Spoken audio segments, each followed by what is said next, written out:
Xenomorph here, and here's your part 2. So basically, when my mouse is working, I can find the mouse, right.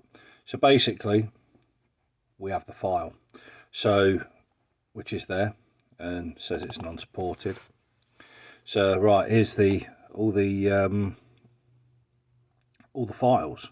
So like I said, it comes in bits. So from torso to arms, boots, legs, proton pack, walkie-talkie. I thought I'd start with something interesting, and I wanted to do the proton pack, which is there. So I'll get to that in a second. So, but you can print it out in full piece as well, which I'm not going to do. I ain't going to do it because I don't like that. Defeats the objective of what I do, so which is a model builder. So to me, that's cheating, if you like, printing it off in one piece. But those of you who want to, nothing stops you from doing that. But if you click on base, all the base pieces, look, the logo which fits at the bottom on the front, and then you've got all the smoke. But I will do that. But I'm wanting to do something a little more interesting first. So let's have a look at the proton pack. There it is. So let's click on that. Now this opens up onto the Anycubic slicer, the workshop. So there you go. So this here is my build plate. Okay. So go away. Oh, I've got to wait until it's. There we go. Go away. Go away. Oh, wow, yeah, he's going to be big. So, right, okay. So there is the proton pack. Okay. So, here's the lithium coin. There we go. Look at the detail. Brilliant. Absolutely amazing. Right. So, yeah, like I was saying, here is my build plate. So this will print upside down. Alright, so what I'll do though is I'll turn it and put it on a flat. So rotate it, look. So I'll click on rotate there on the slicer, and then move it up so I can see it. Turn it around a bit, like so, and do that so it's at an angle, so that it still sits perfectly in the middle, roughly. Well, I'll say perfectly, but roughly. That's fine. Right, so now what I would do is hollow that out. That's plenty big enough. I'm not going to go any bigger than that. So, right, although I can. So you see, I'll show you. So basically, this will be about 14 inches tall, which is the same height as Mr. Freddy here that I've done. So it's about the same height. So this is the space to which this build plate lifts. So this will be the maximum amount of room that I could put this into. So I could probably build this model, as long as it fits inside that box, I could probably print it to about 19 inches. So pretty big, which is the size of the Terminator, which I've showed you guys, which actually I will mention to you now. I will be finishing that. I'm just waiting for an airbrush to come through, and then I'm going to get on it and get him finished. But yeah, so yeah, as long as it fits in that box, it's printable. So just, you know, if you're doing it, make sure it's in there. If it's not in the box properly, it will protrude outside these walls. God damn it. It will show outside these walls here. Either way, it doesn't matter, top, middle or bottom, you know, it doesn't matter. It will show red on the actual model itself. So it will let you know to whether it's printable or not. So now what we're going to do, and as it's highlighted, if it's not highlighted, look, it'll turn grey. Okay, So if we zoom out, get rid of the rotation, click on the item again. So now what we're going to do is hollow it out. So this at the moment is, if you like, a solid piece of resin. So we're going to hollow it out, and the reason for doing that is you use less resin. It's less stress on the build plate, because if you have a solid piece of resin, it's obviously going to be heavy, and you get more out of your resin as well, you know, doing it this way. So we hollow it out. So it tells you the wall thickness, which I'll show you once I've done it. Accuracy, direction, which is inside. So obviously you're not going to hollow the outside, because that's just silly. Infill, so you can decide what you're going to hollow out and not hollow out. These are the different things that you can have inside and outside. So it will even put in a structure inside the item for you, but we're not going to do that. We're just going to leave it hollow. So now all we do is click on the update at the bottom, bang, and then you get a hollowing model with a status bar at the bottom, and as you can see it's on 0%, but that'll go up in 2 ticks.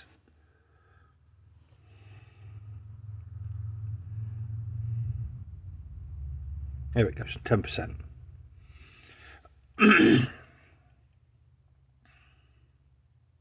Doesn't take long. Done. Right, so now if I come round and I go to this bar over here, where's my mouse? There it is. If I go to this bar here, I can pull downwards and it will go through, look, it will go through my item. So, and as you can see, if you look, you can see there it's hollow here, and here is your 2mm thickness of resin. So, which is plenty. It's plenty, and it saves you a lot of money on your resin as well. So, right, next stage. Now that's done, you will need to punch a hole. So we'll go a little bit smaller, so 10mm is a fair size. So if we go 8, won't have it too big. You can also, oh actually no, we'll go 5. We don't need it too big at all, because it's not exactly a massive piece. So set those for 5, like that, and then turn him around, zoom in a tiny bit, and then,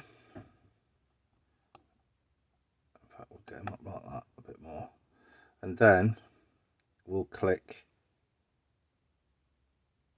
there. It doesn't matter if it's off slightly, you're not going to see this anyway, it's on his back. So as you can see, there's a hole punched, and that, we'll do another one there, and that will enable you,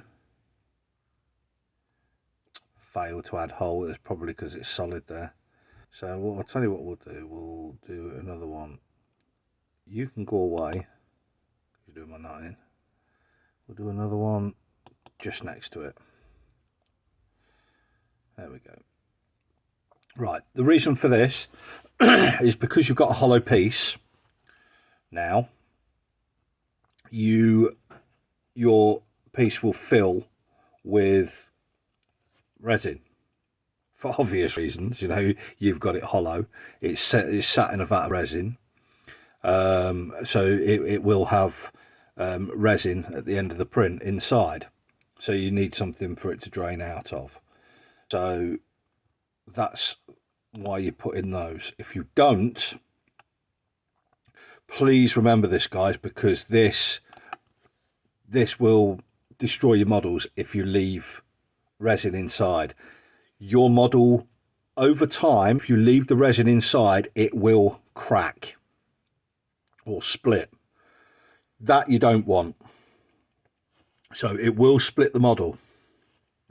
I've seen it, and I've seen the upset of people that it's happened to. It's not nice, because then you've got to do it all again.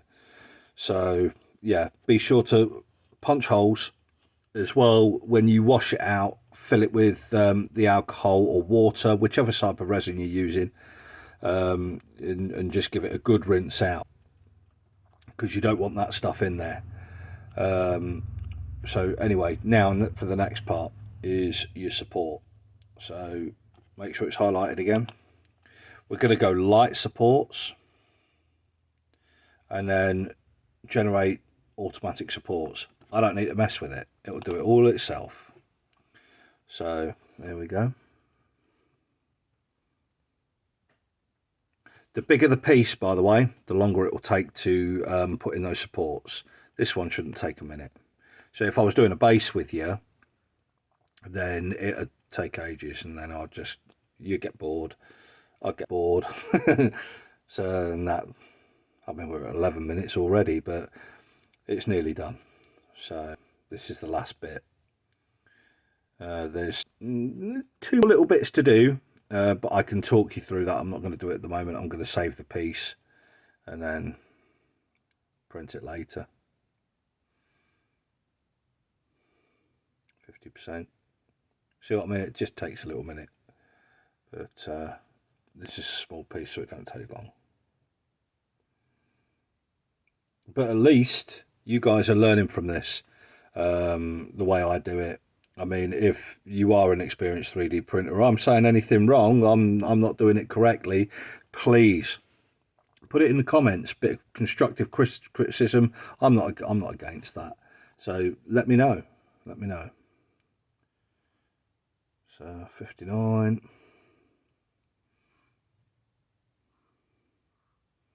A few moments later. Come on.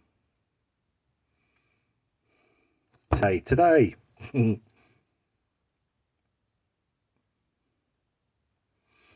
only take a second. And then you'll see there it'll have a base here around it. It'll cover the entirety of the piece. Supports will come up from the bottom, supporting it. It'll support all of this. And if you don't have this, it will not print. You've got to have the supports, otherwise it won't print your piece that you want to do. Here we go. 98. There it is. So I've used light because it's not a big thing. It's been hollowed out, so I've used light supports. You can use medium and heavy. So there you go. So as you can see, it goes to all the pipes, all the bits that protrude outwards, where it's going to need supports. So then it will build on the support, come up, and then print those pipes, and it won't misprint. So right, so that's that. So what I'll do now is I'll save that, but first I'll show you this. So once that's done, you go to slice. First of all, if whatever printer you've got, you select your printer, otherwise it's not going to work. So in which case I'll either use my my Mono X or my M5. So, and then it doesn't particularly matter about selecting the resin. Slice parameters, you know what, I've never really looked at that. I've never gone in depth. I'm not, as you know, I've not done many models myself, but I'm sure that will come in time. Oh, parameters, no, I lie. So if you click on that, look, so before you do things, so So you've got your bottom exposure time. Which is 30 seconds. That is normally a perfect time to leave it on the bottom layers. You normally have about five layers to the bottom. So, in this case, it's 4. So you know what, I'm going to be, because I've always had it 5. I don't know how it's changed, so I'm going to switch that to 5. So that's your bottom exposure time. So as the what's it comes down, the build plate comes down and goes flush with your screen, the light will come on. The design will come on the screen at the front, the light will come on at the bottom, and then that's exposing it to the UV light, which hardens the resin. So that's your normal exposure time, so 3 seconds.